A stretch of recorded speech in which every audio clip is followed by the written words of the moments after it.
I've been looking into Drake Tax software recently, and in this video, I'm sharing my honest and unbiased review of Drake Tax for 2025.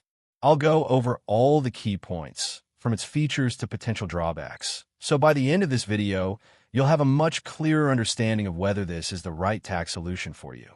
Let's get started. Drake Tax is a professional tax preparation software built primarily for tax professionals and accounting firms. It's designed to handle complex tax filings efficiently, making it a popular choice for those managing multiple clients.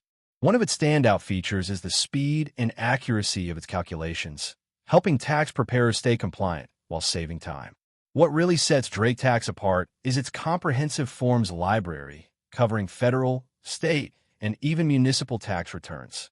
The platform also offers built-in tools for data import, error checking, and electronic filing, which helps streamline the entire tax preparation process from start to finish. Another big plus is their stellar customer support.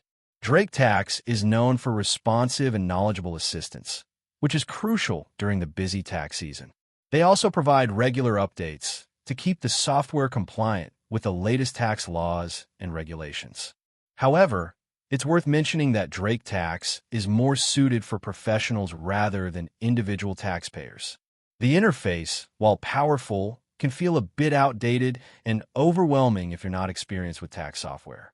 Additionally, the upfront cost is on the higher side, so you want to ensure it fits your budget, especially if you're a smaller practice.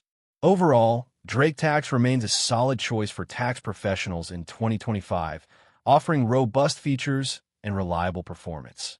But as always, make sure to evaluate your needs carefully and consider if it aligns with your practice before making the investment.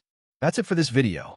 If you found it helpful, don't forget to give this video a super thanks by clicking on the heart icon and make sure to hit that subscribe button. We'll see you in the next one.